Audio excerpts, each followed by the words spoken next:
بسم اللہ الرحمن الرحیم۔ السلام علیکم۔ آپ دیکھ رہے ہیں DDP انالیٹیکا۔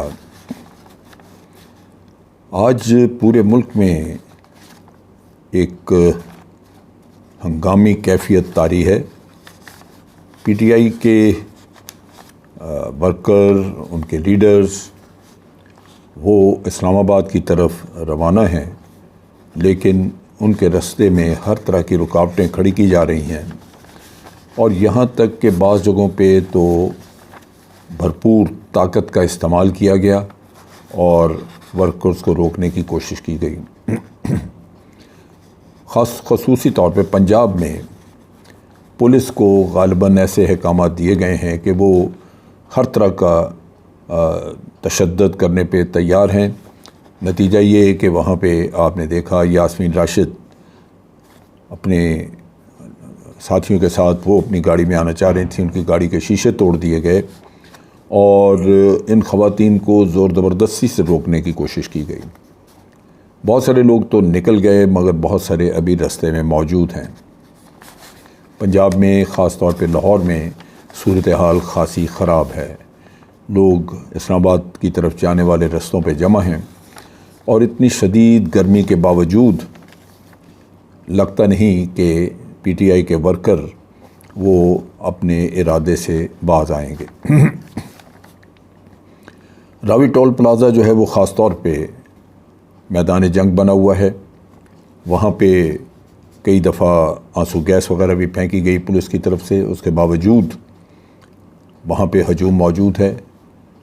اور جو ویڈیو کلپس میں نے دیکھی ہیں اس میں راوی کے پل کے اوپر اتنا ہجوم، میرا نہیں خیال کہ وہاں سے کسی چونٹی کے بھی گزرنے کی جگہ موجود ہے، پیکڈ ہے، اور دوسری طرف پولیس نے راستہ روکا ہوا ہے۔ یہ انتہائی خطرناک صورتحال ہے۔ حکومت کو اس سے بچنا چاہیے تھا۔ اگر یہاں پہ کوئی دہشت گردی کا واقعہ ہو جاتا ہے، کوئی دہشت گرد ایسی صورتحال سے فائدہ اٹھاتا ہے، تو خدا نخواستہ کوئی واقعہ ہوا تو بے پناہ نقصان ہوگا، بہت زیادہ انسانی جانیں جا سکتی ہیں۔ میں تو بڑا حیران ہوں کہ حکومت نے ایسا احمقانہ فیصلہ کیوں کیا، جبکہ حکومت کو پتہ ہے کہ پچھلے دور میں جب بھی انہوں نے لانگ مارچ کا اعلان کیا یا کوئی بھی انہوں نے جلسہ جلوس کرنے کا کہا تو ان کو کسی نے روکا نہیں۔ PTI کی حکومت تھی اور ان کی طرف سے کوئی مزاحمت نہیں ہوئی، جس سے یوں لگتا کہ ان کے پرامن احتجاج کا رستہ روکا جا رہا ہے۔ قانون کو ہاتھ میں لیے بغیر احتجاج کرنا اور پرامن طریقے سے کرنا، یہ تو ایک آئینی حق ہے، ہر کسی کو، ہر شہری کو دیا گیا ہے، اور میرا نہیں خیال کہ اس پہ کسی حکومت کو اعتراض ہونا چاہیے۔ بلکہ میں تو یوں کہوں گا کہ میں نے ماشاء اللہ کے ادوار میں بھی یہ زور زبر نہیں دیکھا، یہ جبر اور یہ لڑائی یا تشدد نہیں دیکھا جو آج کی حکومت کر رہی ہے۔ بڑی افسوسناک صورتحال ہے۔ کراچی میں بھی یہی کچھ کر رہی ہے پیپلز پارٹی کی حکومت۔ وہاں پہ مختلف علاقوں میں دفعہ 144 کا نفاذ کیا گیا ہوا ہے۔ بہت سارے لوگ گرفتار بھی کر لیے گئے ہیں۔ کیا ان کا قصور ہے؟ کیا الزامات ہیں ان پہ اوپر؟ کچھ نہیں۔ اس سے زیادہ اندھیر نگری کیا ہو سکتی ہے کہ آپ بے گناہ لوگوں کو اٹھا کے جیلوں میں ڈال کے بند کر دیں۔ سننے میں آیا ہے کہ یہ سارا معاملہ روکنے کے لیے کوششیں کی گئیں اور کہا گیا کہ جب تک IMF سے مذاکرات چل رہے ہیں اس وقت تک یہ لانگ مارچ وغیرہ کو نہ کیا جائے۔ IMF کے ساتھ مذاکرات اپوزیشن نے تو نہیں کرنے تھے، یہ تو حکومت نے کرنے تھے، اور حکومت چاہتی تو یہ تماشا بھی کھڑا نہ ہوتا۔ یہ اگر معاملہ اسی طرح خوش اسلوبی سے طے ہو جاتا، اگر کوئی احتجاج کرتے ہیں تو پوری دنیا میں احتجاج ہوتے ہیں، یہ کرتے رہتے، چلے جاتے اسلام آباد، اور حکومت مذاکرات کرتی، لیکن حکومت نے یہ بہانہ ڈھونڈا۔ اب یہ تو بڑی چھوٹی سی بات ہے، ہماری اکانومی کا مسئلہ ہے، بالکل اس پہ بات ہونی چاہیے، لیکن مولانا فضل الرحمان نے تو دھرنا اس وقت دیا تھا اور اس وقت ملک میں ابتری پھیلائی تھی جب مودی کشمیر کا مسئلہ اپنی مرضی کے مطابق حل کر رہا تھا، اور مودی نے کشمیر کے معاملے میں اپنے آئین میں تبدیلی کر کے تو کشمیر کو غصب کرنے کی کوشش کی تھی۔ اس وقت تمام میڈیا، تمام حکومت کے ارکان بجائے اس کے کہ کشمیر کے مسئلے پہ توجہ دیتے، ان کی ساری توجہ جو ہے وہ مولانا کے دھرنے کی طرف تھی، اور تمام میڈیا جو ہے وہ صرف دھرنے کو دکھا رہا تھا۔ تو مولانا کو بھی اس وقت خیال نہ آیا، اور اپوزیشن پوری جو تھی جس میں PMLN اور پیپلز پارٹی یا PDM کے لوگ شریک تھے، یہ مولانا کو سپورٹ کرتے رہے۔ تو آج تو وہ صورتحال نہیں ہے۔ پھر جب یہ سارا کچھ ہو رہا ہے، زمینی حقائق ہم دیکھتے ہیں، لوگوں کے گھروں پہ ریڈز کیے گئے، خواتین کی بے عزتی کی گئی، جو اسلامی معاشرے میں قطعاً جس کی اجازت نہیں، اور پولیس انتہائی ڈھٹائی اور بے شرمی کے ساتھ اس کام پہ لگی ہوئی ہے۔ وہ کہتے ہیں ہمیں احکامات ملے ہیں۔ چنانچہ ان حالات میں ہیومن رائٹس کی آرگنائزیشنز کدھر ہیں؟ جتنی ہیومن رائٹس کی پامالی ہم نے پچھلے چند دنوں میں دیکھی ہے اور آج بھی دیکھ رہے ہیں، تو کوئی روکنے والا نہیں ہے۔ ہیومن رائٹس کے لوگ بھی آج وہ اپنے منحوس چہرے چھپا کے کہیں بیٹھے ہوئے ہیں، کیونکہ انہوں نے بھی جہاں سے ان کو روزگار ملنا ہے ان کے لیے بولتے ہیں۔ ان کے حقوق سلب ہوں نہ ہوں، لیکن یہ اس وقت ٹڈی دل کی طرح کہیں سے برآمد ہوتے ہیں اور اپنے بیانات جاری کرنا شروع کر دیتے ہیں۔ اب پرانے ہتھکنڈے وہی کہ جناب PTI کے فلاں گاڑی میں سے ہتھیار برآمد ہوئے ہیں۔ آپ سوچئے، جس احتجاج میں لڑکے، لڑکیاں، بچے، بچیاں، بوڑھے، بزرگ لوگ شرکت کے لیے بلائے گئے، ان کو لے کے جایا جا رہا ساتھ، اس میں ہتھیار جائیں گے، اس سے بھونڈا ہتھ کھنڈا اور کیا ہو سکتا ہے؟ شرم آنی چاہیے ان لوگوں کو کہ یہ وہی کہیں کسی سے چرس برآمد کریں گے، کسی سے کچھ اور، کو ہتھیار، کو شراب کی بوتل۔ یہ وہ پرانے پولیس والے طریقے ہیں۔ پولیس نے جب کسی کو پکڑنا ہوتا تھا تو ہم بچپن میں سنا کرتے تھے کہ اس سے شراب برآمد ہو گئی، اس سے چرس برآمد ہو گئی، پوڑی کسی کے پڑیا رکھ دی نارکوٹکس کی کہیں پہ۔ تو یہ طریقے جو یہ اختیار کر رہے ہیں، اس سے عوام میں مزید غم و غصہ بڑھے گا۔ حمزہ شہباز کی ناجائز حکومت، وہ ساری اس کارروائی کی پنجاب میں، لاہور میں ذمہ دار ہے، دوسری جگہوں پہ جو بھی ہیں حکومتیں وہ ذمہ دار ہیں، لیکن حمزہ شہباز کو بھی سوچنا چاہیے کہ ان کا وقت آیا تو ان کے ساتھ اس سے زیادہ برا سلوک ہوگا، کیونکہ انہوں نے ایک مثال قائم کر دی ہے۔ یہ مثال قائم نہ ہوتی تو بہتر تھا۔ ایک طرف ہم IMF سے بات چیت کا ذکر کرتے ہیں، دوسری طرف آپ دیکھیے کہ اسٹاک ایکسچینج پاکستان کا پھر بیٹھ گیا، اور مزید ہزارہا لوگوں کا پیسہ، ان کی انویسٹمنٹ ڈوب گئی۔ ہے کسی کو خیال اس کا؟ ہے کوئی حکومت جو یہ سوچے کہ ہمارے ہوتے ہوئے ہمارے عوام کا اتنا نقصان ہو رہا ہے؟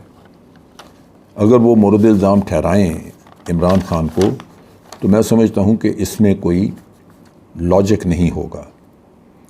عمران خان کی حکومت آپ نے ایک سازش کے تحت اس کو نکالا، اس کا ایک اپنا احتجاج اس نقطہ نگاہ سے ہم دیکھیں تو وہ بالکل جائز ہے، اور وہ جب پاکستان کے عوام سوچتے ہیں کہ سازش کی گئی اور کیسے کی گئی اور کون لوگ ملوث ہیں اور باہر سے کیسے پیسہ لگا، تو ان شواہد کو دیکھ کے یہ احتجاج عمران خان کا احتجاج نہیں رہتا، یہ پورے پاکستان کے عوام کا احتجاج ہے۔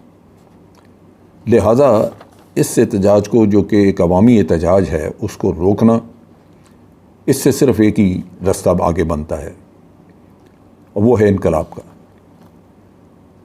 یہ وہ مسئلہ ہے جس سے کہ افہام و تفہیم اور سوجھ بوجھ سے بچنے کی ضرورت ہے۔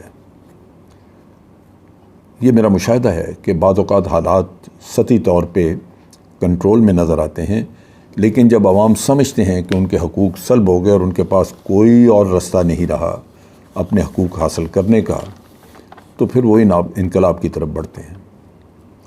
خدا نخواستہ اگر کوئی اپرائزنگ ہو جاتی ہے عوام میں، تو پھر لا اینڈ آرڈر آپ کے قابو میں نہیں رہے گا۔ لا قانونیت اگر ملک میں پھیل جائے تو ہم نے کئی ملکوں میں دیکھا ہے، پھر دکانیں بھی لٹتی ہیں، کاروبار بھی برباد ہوتے ہیں، اور ملک پھر اس جھٹکے سے، اس صدمے سے آسانی سے باہر نہیں آتے۔ خدا را ہوش کے ناخن لیں۔ یہ وقت ایسا نہیں ہے کہ آپ کنفرنٹیشن کی طرف جائیں۔ سپریم کورٹ نے بھی اس معاملے میں دخل دیا، اور انہوں نے بھی اس معاملے میں یہ نہیں کہا کہ احتجاج نہیں ہونا چاہیے۔ انہوں نے کہا احتجاج ان کا حق ہے۔ اگر آپ سمجھتے ہیں کہ اس جگہ پہ آ کے دھرنا دینا یا ان کا رکنا وہ معاملات کو خراب کرتا ہے، تو آپ ان کو متبادل جگہ دے دیں، جیسے کہ پی ٹی آئی کے دور میں مولانا فضل الرحمان کو متبادل جگہ دی گئی تھی۔ لیکن یہ ہرگز آپ نہیں کر سکتے کہ آپ انتشار پھیلانا شروع کر دیں، لوگوں کے ساتھ مار دھاڑ شروع کریں۔ یہ آپ کے لوگ ہیں، اگر کسی اور نے کوئی زیادتی کی تو کل یہی لوگ آپ کے ساتھی ہوں گے۔ پھر ایک اور جو بڑا میرے لیے بڑا پریشان کن ایک نقطہ ہے، وہ یہ ہے کہ آج کی حکومت جو کہ جھوٹے لوگوں پر مبنی ہے، پی ٹی آئی اپنی جگہ پہ، یہ بھی سیاستدان ان میں بھی موجود ہیں، وہ بھی جھوٹ جھاٹ بولتے ہیں، لیکن جتنا میں نے پی ایم ایل این کی ٹاپ لیڈرشپ کو جھوٹ بولتے دیکھا ہے، وہ میں نے اور کہیں نہیں دیکھا۔ اگر انہوں نے خود سازشیں کر کے حکومتیں گرائی ہیں پی ایم ایل این کے لیڈرز نے، تو بعد میں وہ تانا کسی اور کو دیتے ہیں کہ یہاں وزیر اعظم کو کبھی حکومت پورے مدت کے لیے کرنے نہیں دی۔ اب عمران خان کے خلاف بھی سازش انہوں نے ہی کر کے گرائی، لیکن جب ان کا وقت آئے گا تو یہ تانا پاکستان کے عوام کو دیا جائے گا کہ جناب پاکستان میں وزیر اعظم کو پوری مدت نہیں ملتی، مدت پوری کرنے نہیں دی جاتی۔ ہر سازش کا حصہ رہے، لیکن یہ کہتے ہیں، اور جھوٹ بولنا ان کے لیے کوئی نہ شرم کی بات ہے، نہ ان کے لیے کوئی ایسا مسئلہ ہے کہ اس سے جھجک جائیں، برملا جھوٹ بولتے ہیں۔ اب رانا ثناء اللہ نے وائس آف امریکہ کو بیان دیا، اور اس میں انہوں نے بہت حد تک واضح طور پہ یہ کہا کہ ان کو جو کچھ بھی وہ کر رہے ہیں ان کو تو اسٹیبلشمنٹ نے کہا ہے کہ یہ کریں، یعنی عمران خان کا پی ٹی آئی کا راستہ روکیں۔ پھر آگے راستہ روکنا اور اس کے لیے ہر طرح کے خوفناک ہتھ کنڈے تیار کرنا، یہ رانا صاحب کا کام ہے۔ اب کیا رانا صاحب یہ سچ کہتے ہیں؟ میرا اپنا مشاہدہ ہے کہ یہ جو امپورٹڈ حکومت ہے، جب سے یہ اقتدار میں آئی ہے، اپنے ہر طرح کے غلط اقدام کا ملبہ، الزام یہ اسٹیبلشمنٹ پہ ڈال دیتی۔ یہ مبہم الفاظ میں یہ اس طرح کے گول مول باتیں کر کے اشارہ ادھر ہی بھیج دیتے ہیں کہ جناب ہمیں تو اسٹیبلشمنٹ کی طرف سے یہ کہا گیا ایسے کرنے۔ یہ بچے ہیں خود، ان کو نہیں پتہ کہ دودھ دودھ ہے، روٹی روٹی ہے۔ یہ سارا کچھ اسٹیبلشمنٹ سے پوچھ کے کرتے ہیں۔ اسٹیبلشمنٹ کو تو آپ سالہ سال سے گالیاں دے رہے ہیں۔ میاں نواز شریف تو اسٹیبلشمنٹ کے خلاف سازشیں کرتے رہے، اب آپ کہتے ہیں جی ہمیں احکامات وہاں سے مل رہے ہیں۔ میرا خیال ہے کہ یہ غلط فہمی پیدا کرنا یہ ملک کے لیے اور بھی بہت نقصان دہ ہے۔ جتنی تنقید اس دور میں افواج پاکستان پہ ہوئی، وہ شاید پہلے میں نے کبھی نہیں دیکھی، اور اس کے ذمہ دار بھی یہی لوگ ہیں جو آج حکومت میں بیٹھے ہیں، کیونکہ انہوں نے یہ رجحان پیدا کیا۔ یہی وہ لوگ ہیں، ان کے ساتھ ملے ہوئے وہ جرنلسٹ ہیں جو آج بڑے پاک صاف نظر آتے ہیں۔ یہ وہ لوگ ہیں جنہوں نے افواج پاکستان کے خلاف بکواس کرنے کی ساری جرت کی اور یہ رستہ نکالا، اور اب یہ ایک ٹرینڈ بن چکا ہے۔ میں سمجھتا ہوں کہ اس وقت کے اوپر اس چیز کو بڑا اس کا سیریس نوٹس لینا چاہیے۔ افواج پاکستان ایک قومی ادارہ ہے جو ہر پاکستانی کے دل میں بستا ہے۔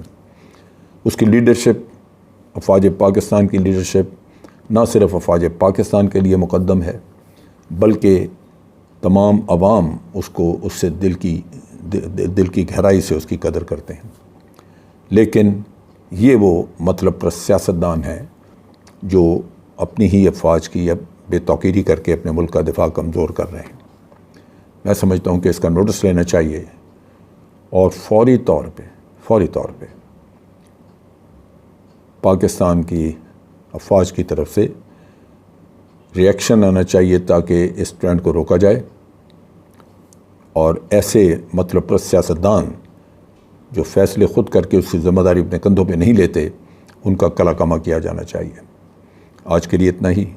افواج پاکستان زندہ باد، پاکستان پائندہ باد۔